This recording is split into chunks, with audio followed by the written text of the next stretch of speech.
Dracula by Bram Stoker. Chapter 16. Dr. Seward's Diary continued. It was just a quarter before 12 o'clock when we got into the churchyard over the low wall. The night was dark, with occasional gleams of moonlight between the dents of the heavy clouds that scudded across the sky. We all kept somehow close together, with Van Helsing slightly in front as he led the way. When we had come close to the tomb, I looked well at Arthur, for I feared the proximity to a place laden with so sorrowful a memory would upset him, but he bore himself well. I took it that the very mystery of the proceeding was in some way a counteractant to his grief. The professor unlocked the door, and seeing a natural hesitation amongst us for various reasons, solved the difficulty by entering first himself. The rest of us followed, and he closed the door. He then lit a dark lantern and pointed to a coffin. Arthur stepped forward hesitatingly. Van Helsing said to me, "You were here with me yesterday. Was the body of Miss Lucy in that coffin?" "It was." The professor turned to the rest, saying, "You hear, and yet there is no one who does not believe with me." He took his screwdriver and again took off the lid of the coffin. Arthur looked on, very pale but silent. When the lid was removed, he stepped forward. He evidently did not know that there was a leaden coffin, or at any rate had not thought of it. When he saw the rent in the lead, the blood rushed to his face for an instant, but as quickly fell away again, so that he remained of a ghastly whiteness. He was still silent. Van Helsing forced back the leaden flange, and we all looked in and recoiled. The coffin was empty. For several minutes no one spoke a word. The silence was broken by Quincey Morris. "Professor, I answered for you. Your word is all I want. I wouldn't ask such a thing ordinarily. I wouldn't so dishonor you as to imply a doubt. But this is a mystery that goes beyond any honor or dishonor. Is this your doing?" "I swear to you by all that I hold sacred that I have not removed or touched her. What happened was this. 2 nights ago my friend Seward and I came here, with good purpose, believe me. I opened that coffin, which was then sealed up, and we found it as it is now, empty. We then waited and saw something white come through the trees. The next day we came here in daytime, and she lay there. Did she not, friend John?" "Yes." "That night we were just in time.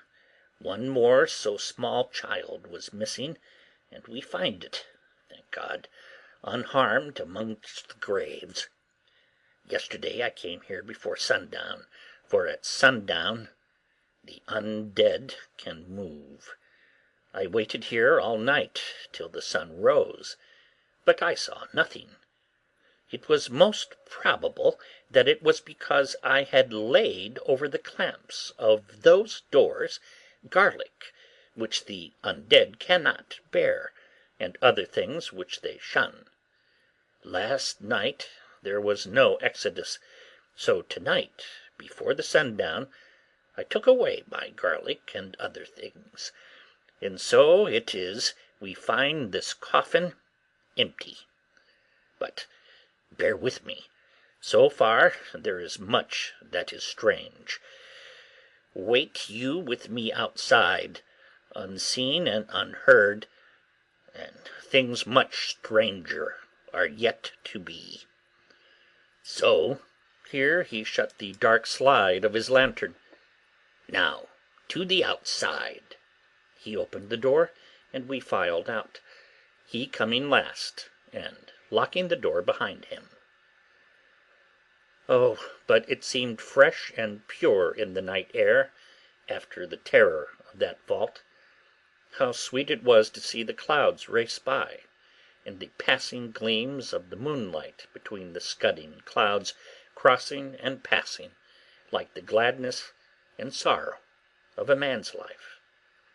How sweet it was to breathe the fresh air that had no taint of death and decay. How humanizing to see the red lighting of the sky beyond the hill, and to hear far away the muffled roar that marks the life of a great city. Each in his own way was solemn and overcome. Arthur was silent, and was, I could see, striving to grasp the purpose and the inner meaning of the mystery. I was myself tolerably patient, and half inclined again to throw aside doubt and to accept Van Helsing's conclusions. Quincey Morris was phlegmatic in the way of a man who accepts all things, and accepts them in the spirit of cool bravery, with hazard of all he has at stake. Not being able to smoke, he cut himself a good-sized plug of tobacco, and began to chew. As to Van Helsing, he was employed in a definite way. First he took from his bag a mass of what looked like thin, wafer-like biscuit, which was carefully rolled up in a white napkin. Next he took out a double handful of some whitish stuff like dough or putty. He crumbled the wafer up fine and worked it into the mass between his hands. This he then took, and rolling it into thin strips, began to lay them into the crevices between the door and its setting in the tomb. I was somewhat puzzled at this, and being close, asked him what it was that he was doing. Arthur and Quincey drew near also, as they too were curious. He answered, "I am closing the tomb so that the undead may not enter." "And is that stuff you have there going to do it?" "It is." "What is that which you are using?" This time the question was by Arthur. Van Helsing reverently lifted his hat as he answered, "The host. I brought it from Amsterdam. I have an indulgence." It was an answer that appalled the most sceptical of us, and we felt individually that in the presence of such earnest purpose as the Professor's, a purpose which could thus use the, to him, most sacred things, it was impossible to distrust. In respectful silence we took the places assigned to us close round the tomb, but hidden from the sight of any one approaching. I pitied the others, especially Arthur. I had myself been apprenticed by my former visits to this watching horror, and yet I, who had up to an hour ago repudiated the proofs, felt my heart sink within me. Never did tombs look so ghastly white. Never did cypress or yew or juniper so seem the embodiment of funeral gloom. Never did tree or grass wave or rustle so ominously. Never did bough creak so mysteriously, and never did the far-away howling of dogs send such a woeful presage through the night. There was a long spell of silence, big, aching, void, and then from the Professor a keen "Sssss." He pointed, and far down the avenue of yews we saw a white figure advance, a dim white figure, which held something dark at its breast. The figure stopped, and at the moment a ray of moonlight fell upon the masses of driving clouds, and showed in startling prominence a dark-haired woman, dressed in the cerements of the grave. We could not see the face, for it was bent down over what we saw to be a fair-haired child. There was a pause, and a sharp little cry, such as a child gives in sleep, or a dog as it lies before the fire and dreams. We were starting forward, but the Professor's warning hand, seen by us as he stood behind a yew tree, kept us back. And then, as we looked, the white figure moved forwards again. It was now near enough for us to see clearly, and the moonlight still held. My own heart grew cold as ice, and I could hear the gasp of Arthur as we recognized the features of Lucy Westenra. Lucy Westenra, but yet how changed! The sweetness was turned to adamantine, heartless cruelty, and the purity to voluptuous wantonness. Van Helsing stepped out, and obedient to his gesture, we all advanced too. The four of us ranged in a line before the door of the tomb. Van Helsing raised his lantern and drew the slide. By the concentrated light that fell on Lucy's face, we could see that the lips were crimson with fresh blood, and that the stream had trickled over her chin and stained the purity of her own death-robe. We shuddered with horror. I could see by the tremulous light that even Van Helsing's iron nerve had failed. Arthur was next to me, and if I had not seized his arm and held him up, he would have fallen. When Lucy, I call the thing that was before us Lucy because it bore her shape, saw us, she drew back with an angry snarl, such as a cat gives when taken unawares. Then her eyes ranged over us, Lucy's eyes in form and colour, but Lucy's eyes unclean and full of hell-fire, instead of the pure, gentle orbs we knew. At the moment, the remnant of my love passed into hate and loathing. Had she then to be killed, I could have done it with savage delight. As she looked, her eyes blazed with unholy light, and the face became wreathed with a voluptuous smile. Oh, God, how it made me shudder to see it! With a careless motion, she flung to the ground, callous as a devil, the child that up to now she had clutched strenuously to her breast, growling over it as a dog growls over a bone. The child gave a sharp cry and lay there moaning. There was a cold-bloodedness in the act which wrung a groan from Arthur. When she advanced to him with outstretched arms and a wanton smile, he fell back and hid his face in his hands. Still she advanced, however, and with a languorous, voluptuous grace said, "Come to me, Arthur. Leave these others and come to me. My arms are hungry for you. Come, and we can rest together. Come, my husband, come." There was something diabolically sweet in her tones, something of the tinkling of glass when struck, which rang through the brains even of us who heard the words addressed to another.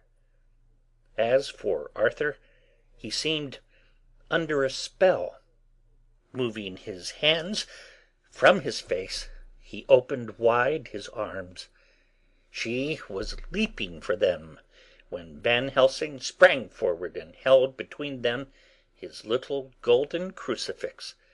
She recoiled from it, and with a sudden distorted face, full of rage, dashed past him as if to enter the tomb.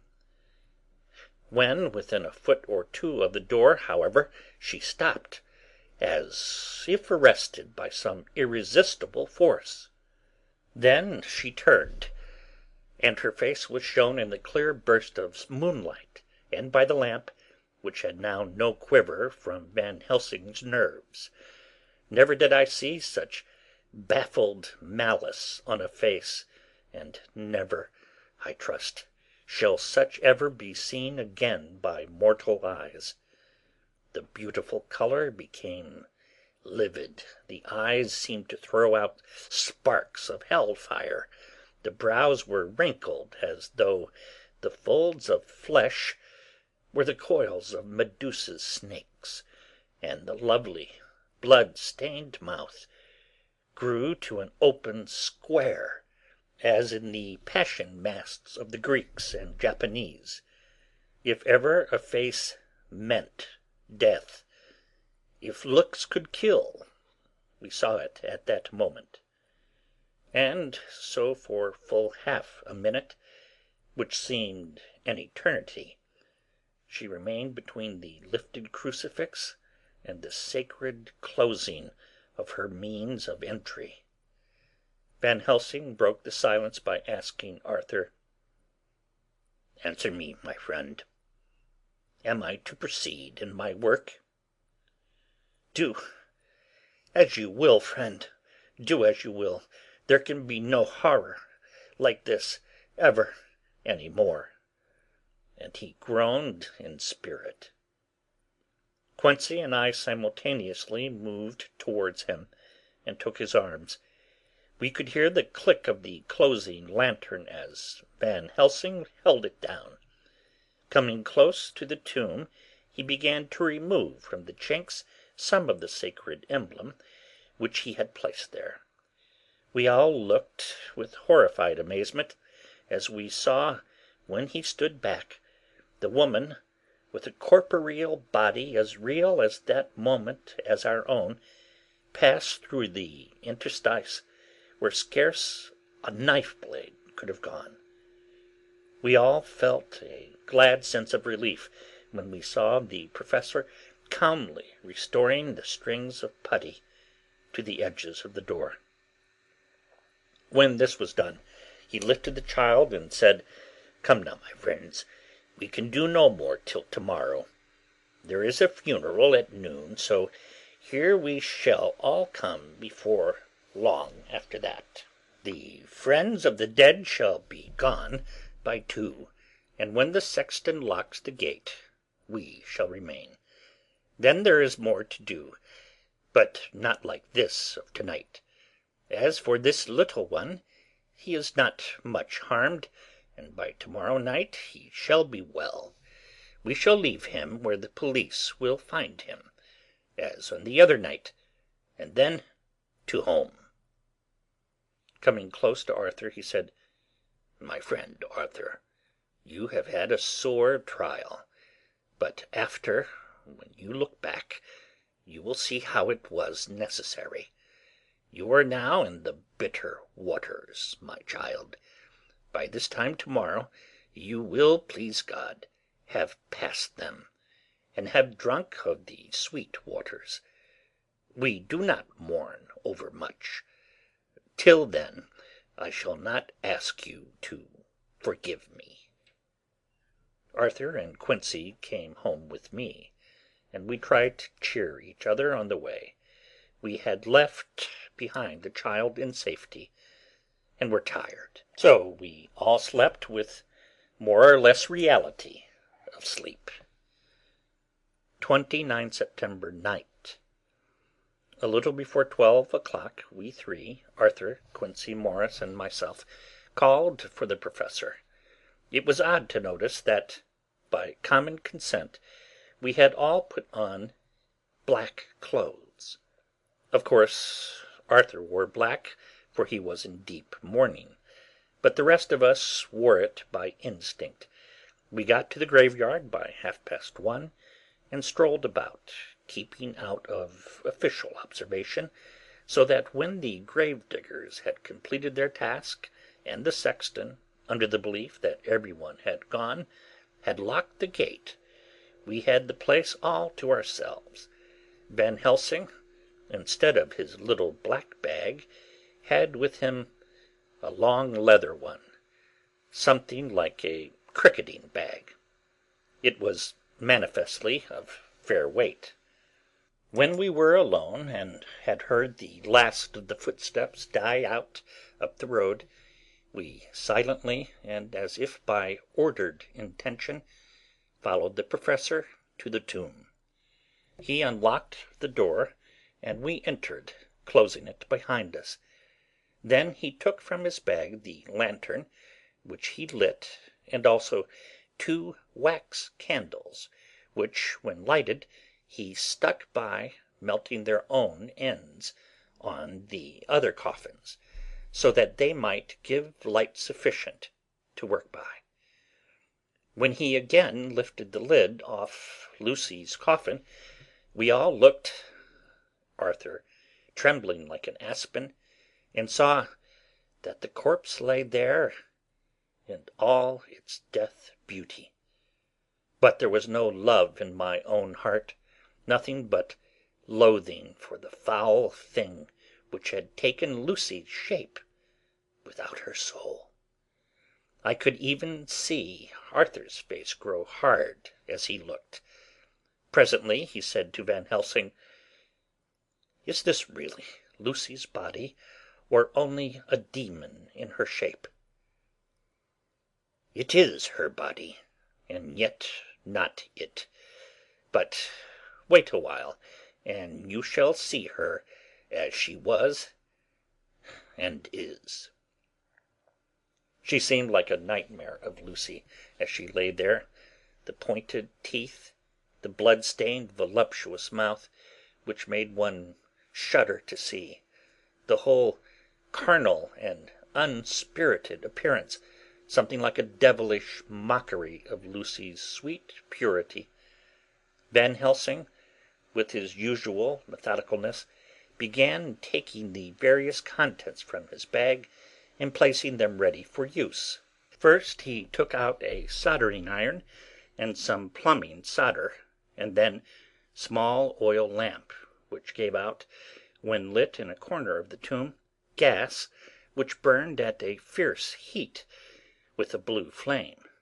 Then his operating knives, which he placed to hand, and last a round wooden stake, some 2½ or 3 inches thick, and about 3 feet long. One end of it was hardened by charring in the fire, and was sharpened to a fine point. With this stake came a heavy hammer, such as in households is used in the coal cellar for breaking the lumps. To me, a doctor's preparations for work of any kind are stimulating and bracing, but the effect of these things on both Arthur and Quincey was to cause them a sort of consternation. They both, however, kept their courage, and remained silent and quiet. When all was ready, Van Helsing said, "Before we do anything, let me tell you this. It is out of the lore and experience of the ancients, and of all those who have studied the powers of the undead. When they become such, there comes with the change the curse of immortality. They cannot die, but must go on age after age, adding new victims and multiplying the evils of the world. For all that die from the preying of the undead becomes themselves undead, and prey on their kind, and so the circle goes on ever widening, like as the ripples from a stone thrown in the water. Friend Arthur, if you had met that kiss which you know of before poor Lucy die, or again last night when you opened your arms to her, you would, in time, when you had died, become Nosferatu, as they call it in Eastern Europe, and would for all time make more of those undeads that so have filled us with horror. The career of this so unhappy dear lady is but just begun. Those children whose blood she sucked are not as yet so much the worse, but if she lives on undead, more and more they lose their blood, and by her power over them they come to her, and so she draw their blood with that so wicked mouth. But if she die in truth, then all cease. The tiny wounds of the throats disappear, and they go back to their play, unknowing ever of what has been.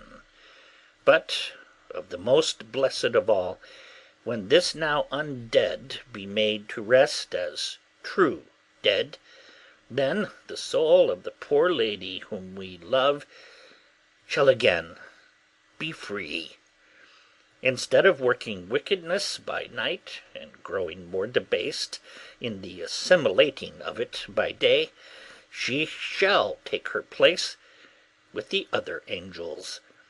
So that, my friend, it will be a blessed hand for her that shall strike the blow that sets her free. To this I am willing, but there is none amongst us who has a better right. Will it be no joy to think of hereafter, in the silence of the night when sleep is not, it was my hand that sent her to the stars. It was the hand of him that loved her best, the hand that of all she would herself have chosen, had it been to her to choose. Tell me if there be such a one amongst us. We all looked at Arthur. He saw, too, what we all did, the infinite kindness which suggested that his should be the hand which would restore Lucy to us as a holy and not an unholy memory. He stepped forward and said bravely, though his hand trembled, and his face was as pale as snow, "My true friend, from the bottom of my broken heart, I thank you. Tell me what I am to do, and I shall not falter." Van Helsing laid a hand on his shoulder and said, "Brave lad, a moment's courage, and it is done. This stake must be driven through her. It will be a fearful ordeal, be not deceived in that, but it will be only a short time, and you will then rejoice more than your pain was great. From this grim tomb you will emerge as though you tread on air. But you must not falter when once you have begun. Only think that we, your true friends, are round you, and that we pray for you all the time." "Go on," Arthur said hoarsely. "Tell me what I am to do." "Take the stake in your left hand, ready to place it to the point over the heart, and the hammer in your right. Then, when we begin our prayer for the dead, I shall read him. I have here the book, and the others shall follow. Strike in God's name, that so all may be well with the dead that we love, and that the undead pass away." Arthur took the stake and the hammer, and when once his mind was set on action, his hands never trembled nor even quivered. Van Helsing opened his missal and began to read, and Quincey and I followed as well as we could. Arthur placed the point over the heart, and as I looked I could see its dent in the white flesh. Then he struck with all his might. The thing in the coffin writhed, and a hideous blood-curdling screech came from the opened red lips. The body shook and quivered and twisted in wild contortions. The sharp white teeth clamped together till the lips were cut, and the mouth was smeared with a crimson foam. But Arthur never faltered. He looked like a figure of Thor as his untrembling arm rose and fell, driving deeper and deeper the mercy-bearing stake, whilst the blood from the pierced heart welled and spurted up around it. His face was set, and high duty seemed to shine through it. The sight of it gave us courage, so that our voices seemed to ring through the little vault. And then the writhing and quivering of the body became less, and the teeth seemed to champ, and the face to quiver.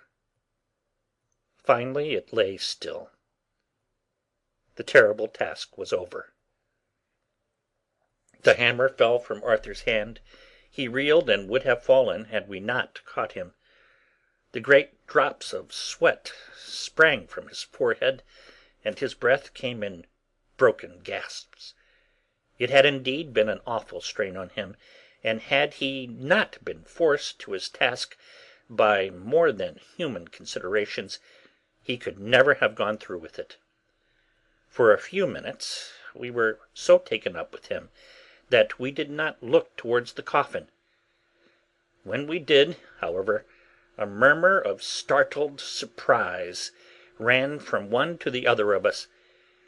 We gazed so eagerly that Arthur rose, for he had been seated on the ground, and came and looked too, and then a glad, strange light broke over his face, and dispelled altogether the gloom of horror that lay upon it.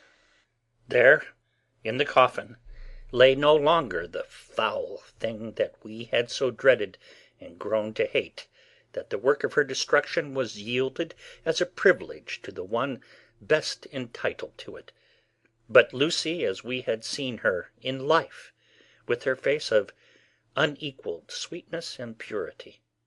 True that there were there, as we had seen them in life, the traces of care and pain and waste, but these were all dear to us, for they marked her truth to what we knew. One and all we felt that the holy calm that lay like sunshine over the wasted face and form was only an earthly token and symbol of the calm that was to reign forever. Van Helsing came and laid his hand on Arthur's shoulder and said to him, "And now, Arthur, my friend, dear lad, am I not forgiven?" The reaction of the terrible strain came as he took the old man's hand in his, and raising it to his lips pressed it, and said, "Forgiven! God bless you that you have given my dear one her soul again, and me peace." He put his hands on the Professor's shoulder, and, laying his head on his breast, cried for a while, silently, whilst we stood unmoving. When he raised his head, Van Helsing said to him, "And now, my child, you may kiss her. Kiss her dead lips if you will, as she would have you to, if for her to choose. For she is not a grinning devil now, not any more a foul thing for all eternity. No longer she is the devil's undead. She is God's true dead, whose soul is with him." Arthur bent and kissed her, and then we sent him and Quincey out of the tomb. The Professor and I sawed the top off the stake, leaving the point of it in the body. Then we cut off the head and filled the mouth with garlic. We soldered up the leaden coffin, screwed on the coffin lid, and gathering up our belongings, came away. When the professor locked the door, he gave the key to Arthur. Outside the air was sweet, the sun shone, and the birds sang, and it seemed as if all nature were tuned to a different pitch. There was gladness and mirth and peace everywhere, for we were at rest ourselves on one account, and we were glad, though it was with a tempered joy. Before we moved away, Van Helsing said, "Now, my friends, one step of our work is done, one the most harrowing to ourselves. But there remains a greater task, to find out the author of all this our sorrow, and to stamp him out. I have clues which we can follow, but it is a long task, and a difficult one, and there is danger in it, and pain. Shall you not all help me? We have learned to believe, all of us, is it not so? And since so, do we not see our duty? Yes, and do we not promise to go on to the bitter end?" Each in turn, we took his hand, and the promise was made. Then said the professor as we moved off, "2 nights hence you shall meet with me and dine together at 7 of the clock with friend John. I shall entreat 2 others, 2 that you know not as yet, and I shall be ready to all our work show and our plans unfold. Friend John, you come with me home, for I have much to consult you about, and you can help me. To-night I leave for Amsterdam, but shall return to-morrow night, and then begins our great quest. But first I shall have much to say, so that you may know what to do and to dread. Then our promise shall be made to each other anew, for this is a terrible task before us, and once our feet are on the ploughshare, we must not draw back." End of Chapter 16.